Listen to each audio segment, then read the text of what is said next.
Okay, so we have explained this. If you have some questions, I can explain nearly everything.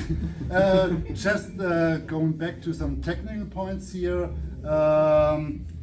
This system has mainly active surfaces. That means a conventional loudspeaker has a membrane, no matter what membrane, and has a cabinet. The cabinet has from the size much larger than the membrane. So when the membrane starts to move, then the cabinet absorbs a little bit energy and everything, and when the membrane stood still, then the cabinet still vibrates a bit. Even if it's a tiny bit, it's a coloration. And also here we do not have any spiders, so nothing that absorbs any energy. So the voice coils are floating into the air gap, so nothing is lost. And so when this membrane starts to move, everything starts to move, and when the membrane stands still, everything stands still. And if internally, there's sound internally, but if the sound that is highly absorbed, but if a tiny bit still reaches the membrane and wants to move the membrane, the voice coil says no, no. So the voice coil is the counter brake which holds in an exact tight position, and so there's no chance that this does vibrate. What does this mean for you? This system is very high transparent, what you hear. So you can, next track I will play a drum piece without any effect, no reverb, no compression, nothing, and you will be hearing the decay and attack of the what's a fell? How's this in English? Skin? No. Cymbals. No, from the drum, the fell. Membrane. Membrane, maybe. Yeah, it's not correct, but I forget it at this time. So you will be surprised what details you are hearing. So also I have to break up a little bit louder because there is no compression. So the average level is not loud, but the attack is really impressive. It's not sharp, but you will hear this.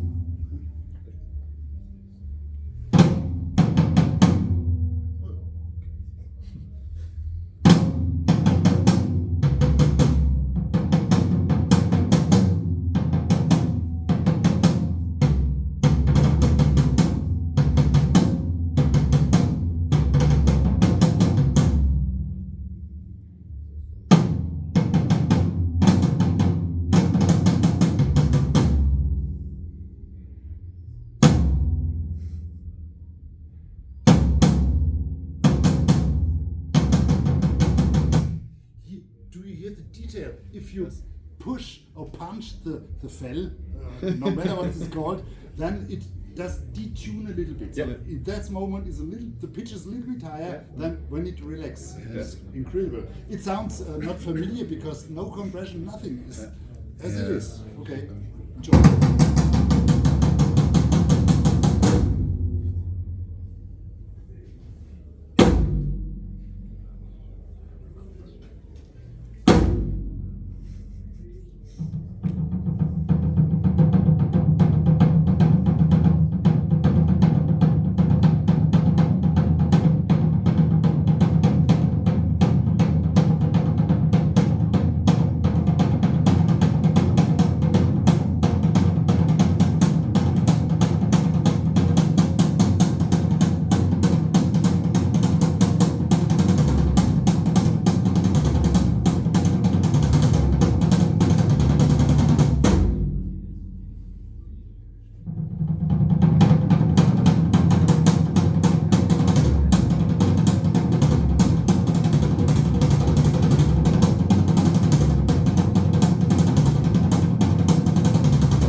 So you may ask yourself, why does the room not resonate? Why do I hear all the details?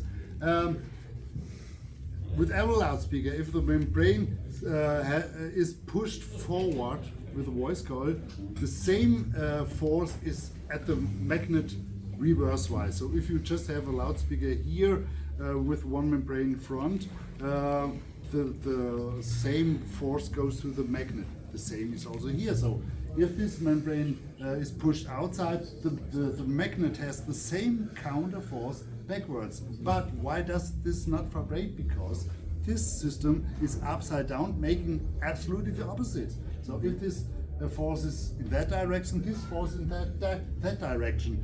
And so both magnets are counter-forced with this very massive solid steel. And so there's no, if you lay down with your ear on this floor, you do hear no vibration at all, because all stays inside here, and this gives you this very impulsive radiation without vibration. And the similar principle goes for the subwoofer. Both are working push-push, and they're internally connected with massive metal rods. And even if the magnet thinks about to, oh, maybe I vibrate, we have between the magnets also a very massive vibration elements. So they are tied together, and if they think about maybe you should vibrate, it is absorbed. So no vibration goes onto this cabinet. Let's go to the last point backwards, how this system works. You see these bending segments. They have on one side a moving coil, other side it's fixed. Internally there's a rod holding this system, so when the moving coil moves up, it bends more outwards and creates sound pressure. We have this massive mini ones for the subwoofer, then a double layer carbon fiber for the mid-range, and the single unidirectional fibers for the tweeter. So this is a three-way system, and this subwoofer is not an additional subwoofer, it's developed with the system. And the subwoofer is active, so you can adjust the level of the subwoofer to the Schröder frequencies. I haven't explained that, maybe it's too much, in your room. And also you can adjust the stiffness or dryness of your walls counterwise. So if you have very rigid walls, you get more bass, so you can go to from the neutral to dry position that lowers the Q factor of the auxiliary high pass. Or if you have more flexible walls, you can push more into full mode.